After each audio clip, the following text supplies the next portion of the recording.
नमस्कार, आप देख रहे हैं न्यूज़ 24। मैं हूं आप सभी के साथ विपनेश माथुर। आंकड़ों का अंतिम संस्कार, ऐसा हम इसलिए कह रहे हैं क्योंकि कोरोना की दूसरी लहर के सरकारी आंकड़ों के तथ्य और कथ्य में बहुत बड़ा अंतर दिखाई दे रहा है। इससे यह सवाल पैदा होता है कि क्या राज्य सरकारें मौत के आंकड़े को छिपाने की कोशिश कर रही हैं? न्यूज़ 24 ने 5 अलग अलग राज्यों के आंकड़ों की एक्सक्लूसिव पड़ताल की है और इसका जो नतीजा सामने आया है उससे हर हिंदुस्तानी का दिल दहल जाएगा और आपके लिए जानना बेहद जरूरी है। देखिए रिपोर्ट।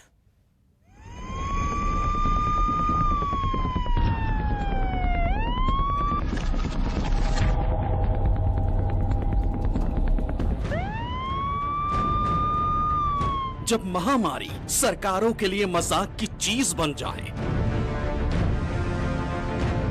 जब जनता को आपदा से बचाने वाला सिस्टम खुद ही औंधे मुंह गिर जाए, जब बीमारी से लड़ने वाली व्यवस्था पुर्जा पुर्जा होकर बिखर जाए, जब बीमार बहुत ज्यादा हो और अस्पताल कम पड़ जाएं, जब लाशें ज्यादा हो और मुर्दे घर भर जाएं, और जब कतारें लंबी हो और शमशान कब्रिस्तान लाशों से पट जाए,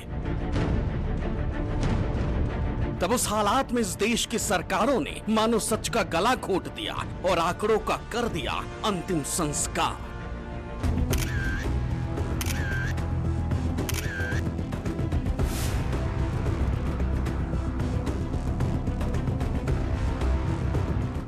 मध्य प्रदेश हो या उत्तर प्रदेश, गुजरात हो या महाराष्ट्र, दिल्ली हो या बिहार, मत पूछिए कौन सा शहर, कौन सा कस्बा और किस गांव में लाशों के साथ खेल नहीं हुआ। हर सूबे में हर सरकार की करीब करीब एक ही कहानी है। इनमें से कोई भी महामारी से होने वाली मौतों का सही आंकड़ा बताने के लिए तैयार नहीं। शुरुआत करते हैं मध्य प्रदेश से। सबसे पहले बात करते हैं मध्य प्रदेश की, जहां कोरोना से होने वाली मौत के आंकड़ों में हेराफेरी की आशंका हैरान करने वाली है। जन्म और मौत के आंकड़ों पर नजर रखने वाली सरकारी संस्था सिविल रजिस्ट्रेशन सिस्टम के आंकड़ों पर अगर भरोसा करें तो पिछले 3 महीनों में मध्य प्रदेश में कोरोना से जितनी मौतें हुई हैं, असली आंकड़ा उससे 40 गुना ज्यादा हो सकता है। अगर मार्च महीने की बात की जाए तो कोरोना से होने वाली मौत का आंकड़ा यहां सिर्फ 122 है, जबकि सीआरएस के मुताबिक इसी महीने में राज्य में कुल 34,566 लोगों की मौत रजिस्टर्ड हुई है। सभी मौतें कोविड से नहीं हुई होंगी, बावजूद इसके आंकड़ों का यह बड़ा अंतर बेहद चौंकाने वाला है। उसी तरह अगर अप्रैल की बात करें तो इस महीने में कोरोना से सिर्फ 1,630 लोगों की जान जाने का सरकारी आंकड़ा मौजूद है, जबकि इसी दौरान राज्य में 68,535 लोगों की मौत दर्ज की गई। इसी तरह मई के महीने में जब पूरे देश में संक्रमण की रफ्तार सबसे भयानक थी, तब मध्य प्रदेश में कोरोना से सिर्फ 2,451 मौतें ही दर्ज की गई, जबकि इस महीने यहां 1,64,838 लोगों की जान चली गई।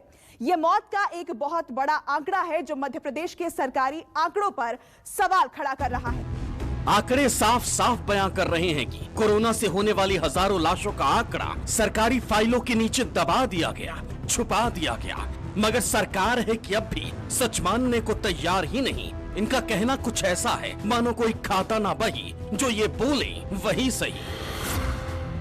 कांग्रेस अध्यक्ष कमलनाथ जी ने मई महीने में जो आंकड़ा घोषित किया था 1.5 लाख मौतों का, अब वो जो है सीआरएस की रिपोर्ट के बाद सत्य सिद्ध हो गया है। मुख्यमंत्री जी 1,68,838 मौतों का जवाब दीजिए जो मई महीने में हुई हैं। बताइए कि ये किन कारणों से हुई हैं, इसमें कोरोना से हुई मौतों की संख्या कितनी है। मध्य प्रदेश के लोगों पर ये भीषण वज्रपात किसकी लापरवाही से हुआ है। ना सरकार ने जो आंकड़े दिए हैं वो हमारे विधिवत रूप से हम लोगों ने दिए हैं, जो भी है वो सब आप लोगों को समझ। जो हकीकत मध्य प्रदेश की है करीब करीब वही सच्चाई उससे सटे गुजरात की भी है।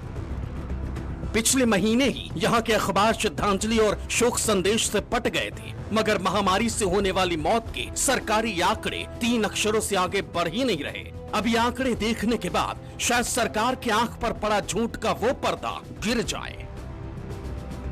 अगर गुजरात की बात करें तो यहां भी मौत के सरकारी आंकड़ों में बहुत बड़ी गड़बड़ आसानी से देखी और समझी जा सकती है। हमने गुजरात में पिछले 3 महीनों के दौरान कोरोना से हुई मौतों के सरकारी आंकड़ों और इस दौरान अस्पतालों के जरिए जारी किए गए डेथ सर्टिफिकेट के आंकड़ों की तुलना की है।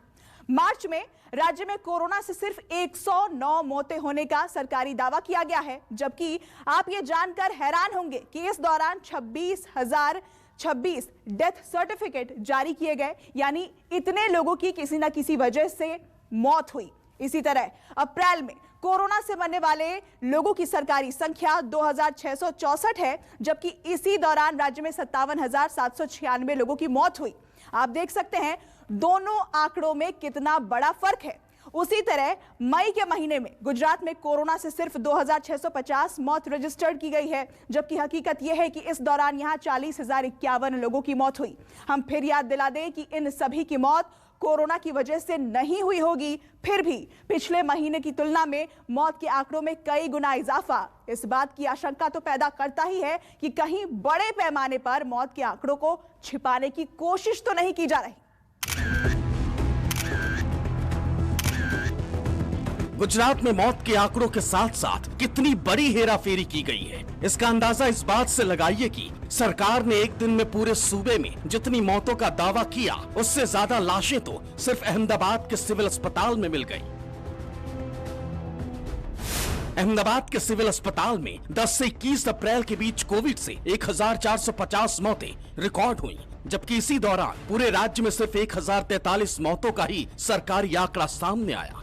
इसी तरह 10 अप्रैल से 9 मई तक यानी 30 दिनों में सिविल अस्पताल में कोरोना से 3,416 मौतें दर्ज की गयी, जबकि इसी दौरान पूरे राज्य का सरकारी आंकड़ा सिर्फ 3,578 का रहा।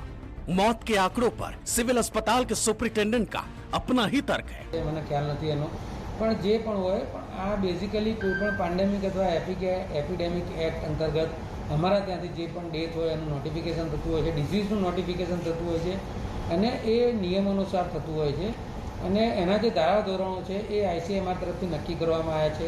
જે ડેથ નોટિફાઈ કરવામાં આવતું હોય છે એ પણ એના નિયમ અનુસાર નક્કી હોય છે, એટલે એ પ્રમાણે અમારા ત્યાંથી અમારા જે ડિપાર્ટમેન્ટ હોય છે।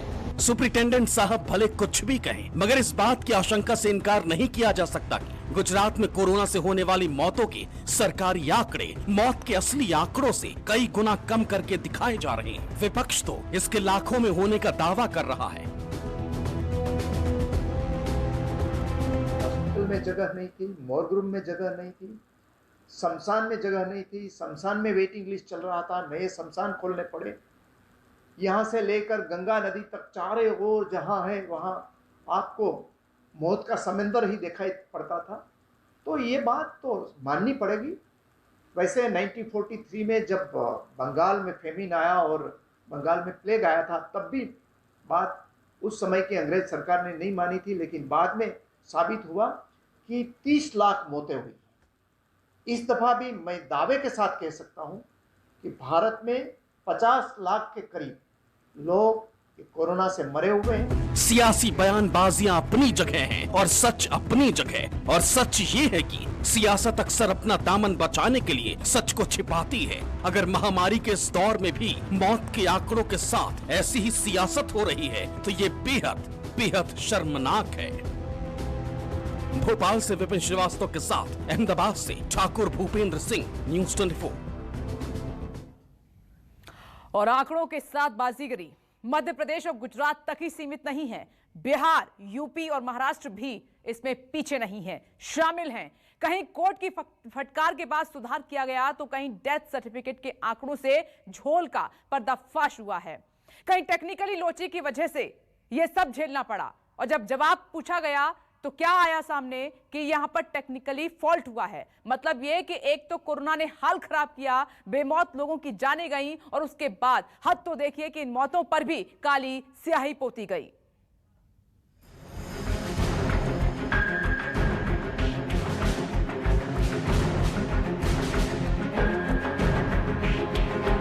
एक तो कोरोना, ऊपर से टेस्टिंग में लोचा, कहीं अस्पताल नहीं, कहीं बेड नहीं, कहीं इलाज नहीं, कहीं ऑक्सीजन नहीं, नतीजा बेमौत मरने लगे लोग। हद तो तब हो गई जब इन मौतों पर भी काली स्याही पोत दी गई।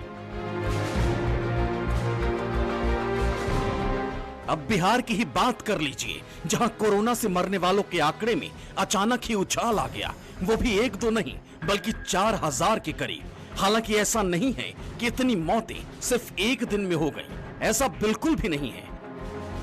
दरअसल सरकारी आंकड़ों को लेकर जब कोर्ट का डंडा चला तो सारी पोल पट्टी सामने आ गई।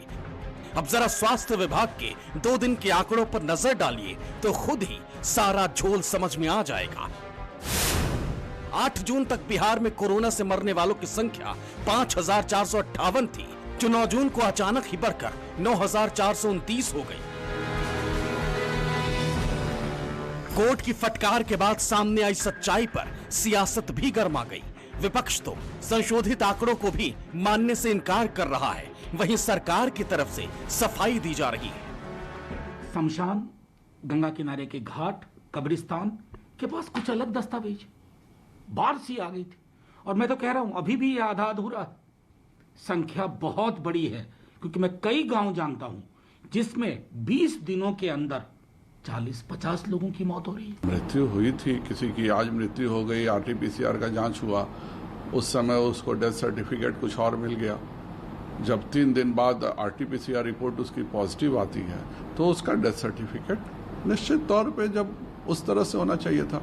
उसी प्रकार बहुत सारे ऐसे प्राइवेट अस्पताल थे जिन्होंने रियल टाइम रिपोर्टिंग नहीं की थी। अभी इन आंकड़ों में 28 प्राइवेट अस्पतालों में कोरोना से हुई मौतों को शामिल नहीं किया गया है। पटना में 90 निजी अस्पतालों को कोरोना मरीजों के इलाज के लिए परमिशन दिया गया था।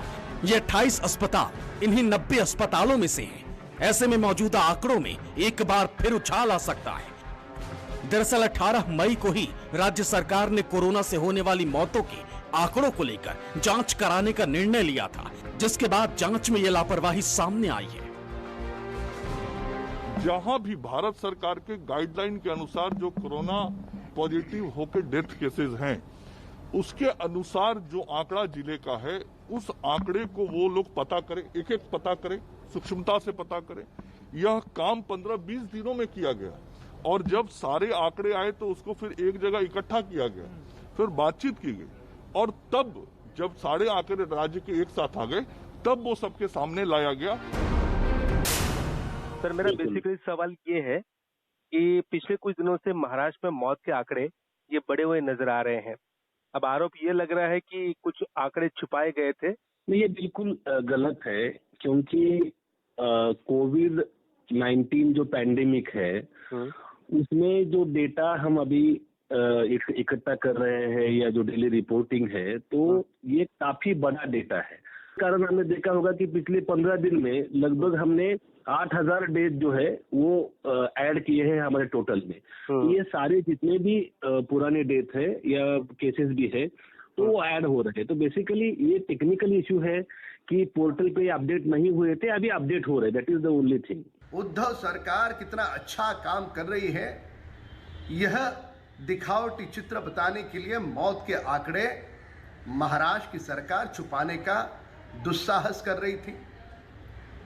अब जो सारा सत्य लोगों के सामने आ गया है, कौन सा दागी चेहरा वे देश के सामने दिखाएंगे? फहरिस्त में अगला नंबर उत्तर प्रदेश का है, जहां के 2 बड़े शहर के आंकड़ों से ही सच्चाई सामने आ जाएगी। सवाल है पटना से सौरभ कुमार और महाराष्ट्र से विनोद जगदाले के साथ ब्यूरो रिपोर्ट, न्यूज़ 24।